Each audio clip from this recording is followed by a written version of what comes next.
I'd like to welcome everyone to Vital Now webinars. My name is Judy Isaacson, and I'm the Executive Consultant at Vital Now Medical Marketing and Communications.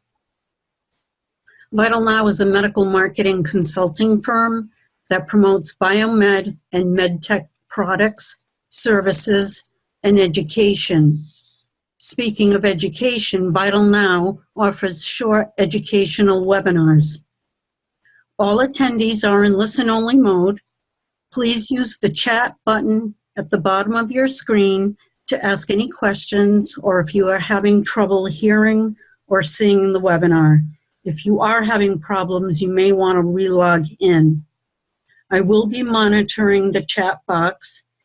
A replay will be posted on YouTube and Vital Now's website at vitalnow.net.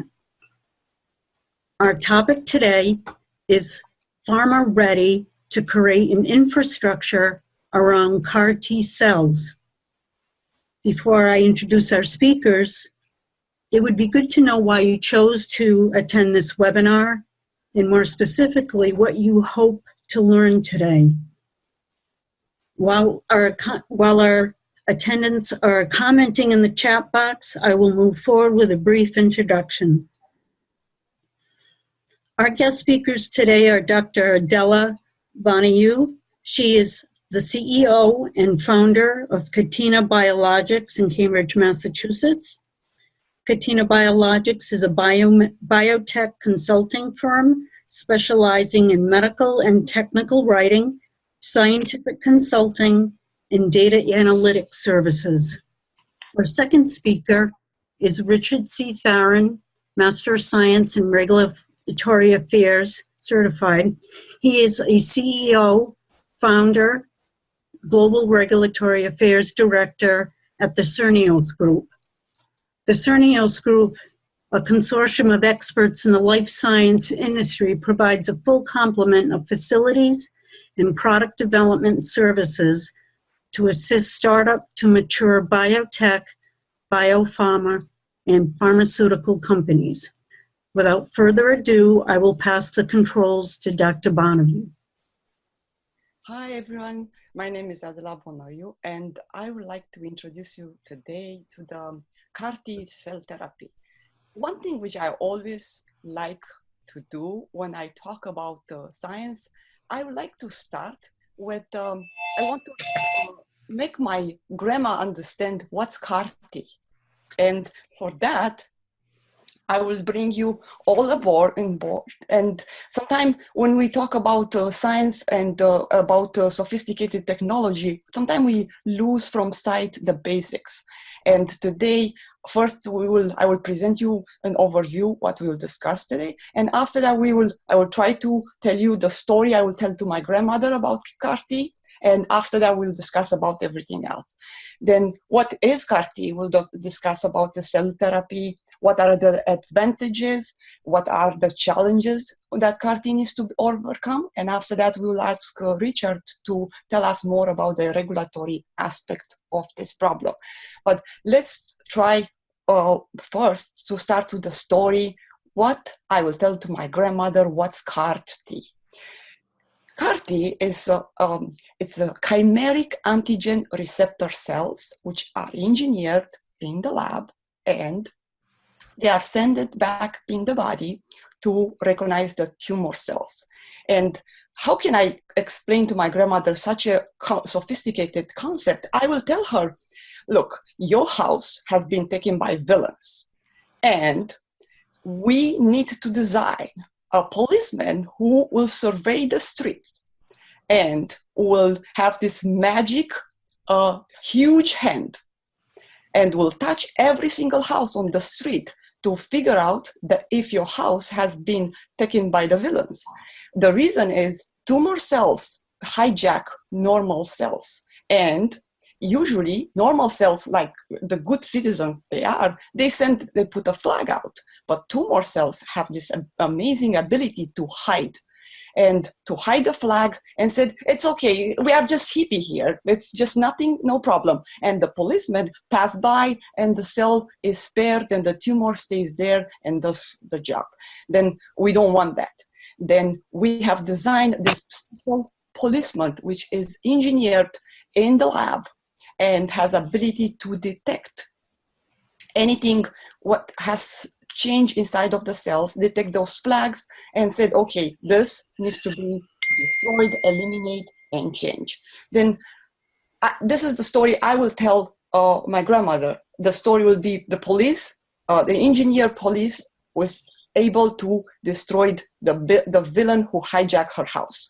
But let's come back to our CAR-T. It's like from the side, for this side story. The CAR-T, those engineered cells, they have not started today. We talk about first primary T cells have been the first police T cells have been engineered in early 90s. But in early 90s, it was a problem. It was hard to transfect a vector inside of the cells and have this ability to express receptors on the cells. And initially, right now, we have the first CAR-T generation where you see here there is a tumor cells, and this is the T cells. And this first CAR-T cell, we have only a simple receptor just outside of the cells. But in time, we could, because of ability to transfect genetic material using retroviruses inside of the cell, we have this amazing ability to add a codomain like CD28. We can add, and this was the second generation of CAR-T. But after that, we want more that. We want a third, we want to add a CD3. All those things, what will happen, they will create a stronger bond between this engineered cells and the tumor cells, and it will be easier to detect. And at that time, we have the CD19 receptor because the tumor cell express the CD19 on their surface, and that will be easy to detect. Today, we have even more sophisticated, we are already to the fourth generation, and those fourth generation of CAR-T, they are those bad, they are those actually not bad, they are good policemen, which have this amazing hand, and they will touch the tumor cells and they will detect the antigen, and what will happen, they will activate a cascade of pro-inflammatory cytokines. It will be a cytotoxic response, and they will basically they will break the tumor cells, and also they will call for the help of the pro-inflammatory cytokines and with IL-2, interferon alpha, tumor necrosis factors. And to be able to understand CAR-T cell therapy, we need to understand a little bit the immune system. The immune system has two arms, the innate immunity and the acquired immunity. The innate immunity are those guys which are they are cheap to call to the duty. They're dumb. They're not very smart. They're easy to call to the battle, but not very efficient and not very helpful. And because of that, we need to go to the second round. Those acquired immunity, which are specialized soldiers. They will call. They in order to mobilize those soldiers, you need time. They are slow. They are very smart. They are efficient. They are very target. And what cell therapy has done has called to the army those T cells, which are extremely specialized. They are very they're active and very specialized to attack. But in order to do that, in the lab, those cells get transfected with the retrovirus. They get the ability to multiply. They multiply and they start looking for the B cells, which they have been compromised. As they look about B cells and they find them, and they send enzymes to disturb their membrane, and they lysate those cells. This is a little bit aggressive because it uses a cytotoxic mechanism. There is another way where you can kill the tumor cells using apoptosis and natural killer cells, which is a more of a gentle process. And this will produce less side effects. And then those engineered cells, they have the ability to activate the immune system. They have the ability to activate the enzymes and kill the tumor cells. And of course, what is important, there are many of them during tumor. In the tumors, what happened, the T cells kind of lose their ability to proliferate, and because of that, they cannot determine a proper response. Let's see what happened if you use, how exactly CAR-T, those engineered T cells are used in patients. The patient goes to the hospital and undergo the process of leukapheresis, where the T cells, all the like blood cells basically, they are collected. First, we need to make sure the patient is,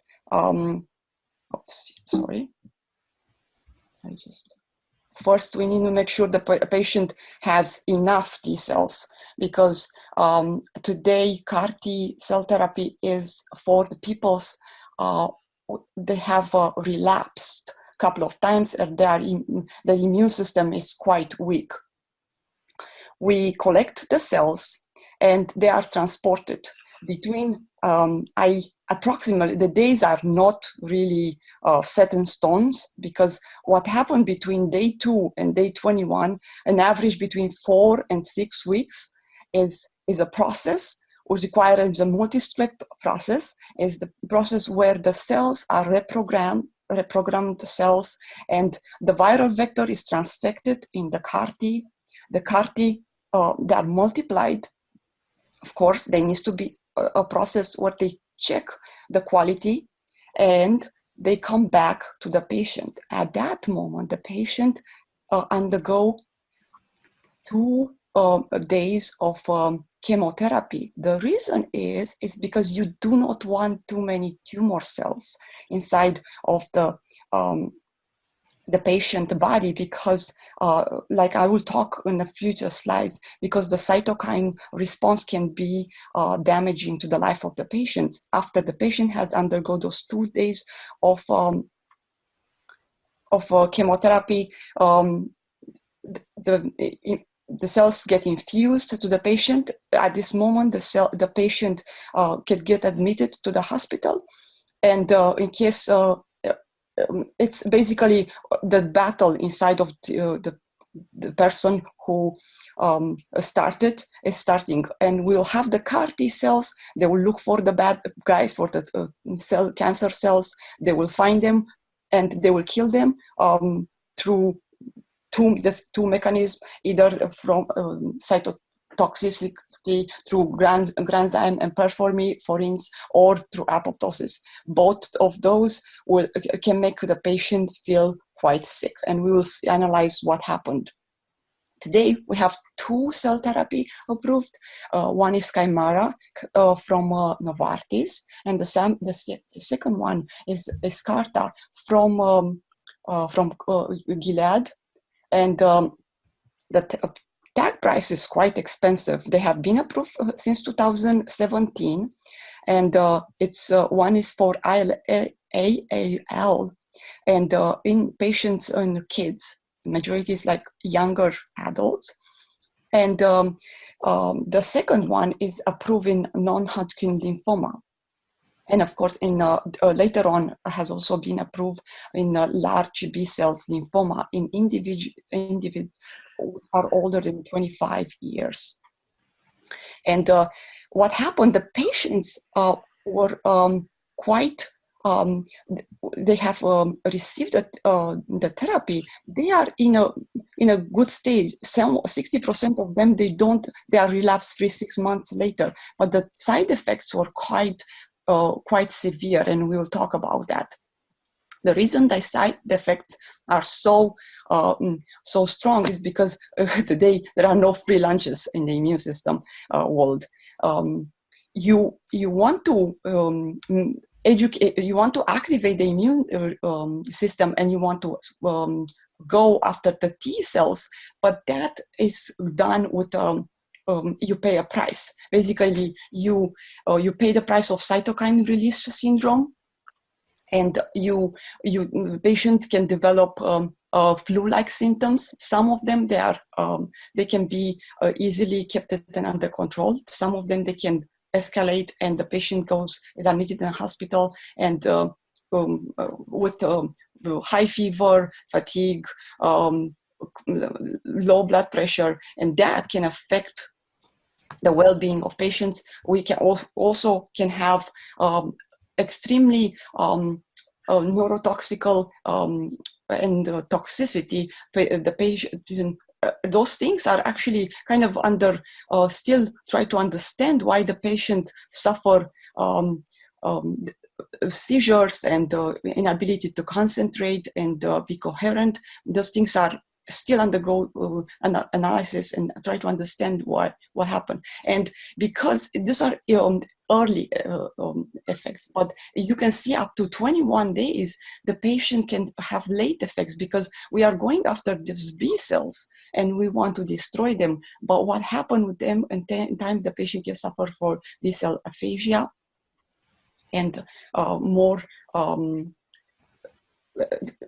This problem can affect the well-being of the patient, because in order to try to eliminate those side effects, because it's kind of a live therapy. It's an organic therapy. You give it's like before you will have therapy from the shelf. It will be a very well-defined product. In this case, like there are many things which are not very clear what happened, and because of that, the place where the patient gets admitted, it needs to be prepared for those side effects.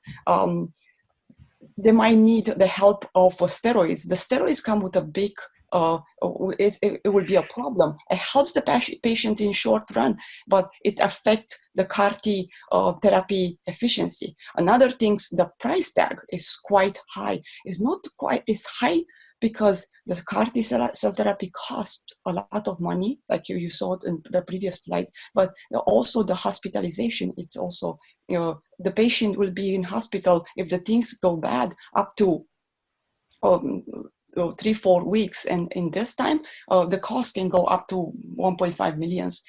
And another things what happened, this manufacturing time and the transportation. Here, it would be nice to have a site where the cells are processed nearby. Today, you actually get your shoes from Amazon very fast, but you need 2-3 weeks to get the cell therapy back to the patients. One is because of the manufacturing, but not only because of that. It's also transportation. Those things need to be solved. We talk about solid tumors we talk about liquid tumors. Today is CAR-T is applied only to liquid tumors. In solid, the story is even more complex because tumor cells are very complicated, and we need to boost the tumor environment. We need to boost the immune cells. We need to express the different receptors on the cells, on those T cells. We need to engineer and express those natural killer receptors and try to eliminate the bad guys using apoptosis, and or more of natural killer cells are called the ninja of the immune response. They are innate immune response cells, and they can be stealth and go and hide and just eliminate the tumor cells very in a stealth mode. And one more thing I would add, the cell therapy success is it's very complex. It's not like before you have one product and it's analyzed, and because of that, the regulatory affairs need to to design regulation for such a complex process. And because of that, Richard will talk about more about the how FDA deals with those problems, and we will see if cell therapy will be successful. The success will be given not only about the manufacturing of the CAR-T, but also the ability to create state-of-the-art facilities around the those places where patients they need special care to resolve the cytokine release syndromes and every other, like multiple other problems they can show up. And now maybe Richard can help us to talk about the CAR-T and the FDA regulation and problems. Hi, Richard. Hello, good afternoon, everyone. I hope I'm coming through fine. Today I'm going to talk to you about regulatory and product development for CAR-T cells. As Adela has indicated, CAR-T is a personalized therapy currently approved by the FDA for 2 indications, Yescarta and Chimera. It's marketed as a cell-based gene therapy and classified as genetically modified autologous T cell immunotherapy. In autologous donations, the material has to come from the patient, be treated, be stored, and be by a validated and a cleared, process, by the FDA, usually through an IATE, or a BLA. But the process, also requires you to have rigorous process control, certified facility, and a good control of your cell bank. As Adela indicated earlier, Chimera is approved for patients in the U.S. up to 25 years of age, most likely pediatric indication, and with B-cell precursors in AL that is refractory or in a second or later relapse. Yescarta has priority review and breakthrough therapy and orphan designations. Priority review allows you to get earlier and quicker review from the FDA if you have a breakthrough technology that treats a debilitating or life-threatening condition for which there is no traditional therapy available. Orphan drug designations give you the capability of getting grants, for your product, and allow you to use a nonprofit status, to get funding, for your development programs. These statuses give you early access to the FDA, early attention, and may involve an iterative process. So it's good to understand get your relationship down first with the FDA before getting too deep into development. Our second slide, pathways to development. My suggestion is to seek orphan and priority reviews based on your ability to treat a rare, debilitating, and life-threatening diseases. This status with FDA also allows you access to funding bodies, angels, and other investors. Orphan designations are also currently used to develop biodefense and infectious disease products that only affect a few patients, but can be a community threat if not treated. The advantage of the orphan designations also gives you more exposure. You do have to show prevalence, of the disease is less than 240,000 people, in the U.S. To get an orphan designation. Controls that are required for the CAR-T pathway would include controls for your master cell bank, genetic testing to ensure that you have the right cells, the right determinants, and markers, and to make sure that you develop internal process controls for manufacturing and development.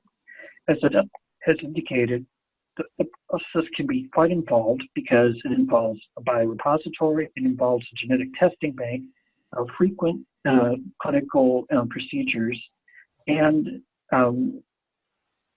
chemotherapy, as a control agent. I first suggest that if people interested in FDA clearance and approval should seek FDA guidance early on. The reimbursement for orphan drugs might be small. However, if sought early on, other funding bodies may be able to help through nonprofits. So know your status, know your cell bank, know your process early, and it's best to communicate with the FDA and other competent authorities such as the National Health Service, MHLW, Japan, Health Canada, or any other authority early in development. Another challenge is seeking clinical centers with the right experience in the indication sought in the U.S. You want to have not only your manufacturing site and your treatment site close by, it also helps a great deal if you can have a university clinical center that's experienced in the indication sought. The confounding factor is that sometimes large research centers, like in the Boston area, northern and southern California, Raleigh, Durham, North Carolina, and Chicago, are very popular, and they have a lot of very sophisticated trials, but not a lot of openings. So it's up to you to find a clinical center that is both open, available, and experienced. This takes some research and should be part of your business development plan. It's true that Yescarta is being reviewed by a coordinated and cross-agency approach by the FDA's Oncology Center of Excellence and CBER. And it also is being reviewed by other agencies to make final product approval determination. There's no one guidance that covers all of CAR T cells or genetic therapy. It's important to know where you fall into, what indications you're seeking, and what your business model is. The one downside is that, as Adela indicated, is that the infusion of CAR T cells can lead to inflammatory side effects such as CRS. And this is a cytokine release syndrome. If you take a look at Adela's second to last slide, it goes into a little bit more detail about this. The second indication has also been approved to treat CRS. What they found is that this drug indicated here at the bottom of my slide, 69% of the patients that have been treated with this new drug, in addition to CAR T therapy, have their CRS resolved within 2 weeks. So there is hope for treatment, of side effects for those that are receiving CAR T therapy. The bottom line for all of this is that CAR T therapy may be new, and it is presenting a lot of hope that didn't exist before. What this means for the scientific community, for children, for young people, and anyone who's wants to use genetic therapy in the future, is that it represents a growth point, a point where you use personalized medicine, using one's own cells to combat cancer and other deadly diseases. It's important for everyone to understand the technology, business development, and regulatory changes when you're putting together a development and business plan. And thank you for listening today. If you have any questions about the regulatory assignment process, our contact information, Adela's and mine, are both listed below. At this time, I'd like to ask if there are any questions from the audience. Please place your questions in the Q&A section.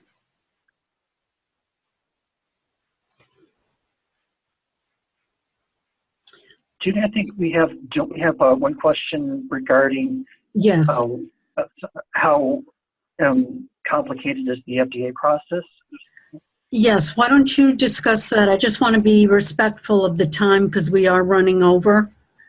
The question is, what is the FDA's stance on gene therapy trials, and will they loosen up? The FDA is considering developing more up-to-date guidances, that will encourage the development of gene therapy. It's being the process is being modernized in the U.S., Europe, and Japan as a needed process. The quick answer to your question is guidances are being developed as well as the science. It's no longer a major barrier, and the FDA is becoming more receptive. One thing to do is to follow the process. Thanks for your time today. Okay. Before I wrap up, Adela, Dr. Bonoiu is offering all attendees a list of articles on CAR T therapy. If you would like a copy, you can contact her or me or leave your name in the Q&A or chat section. This wraps up today's educational webinar. Please take a screen grab if you would like to follow up with our speakers, or if you are interested in learning more about becoming a guest or sponsor of Vital Now webinars. Thank you for attending. This concludes our webinar.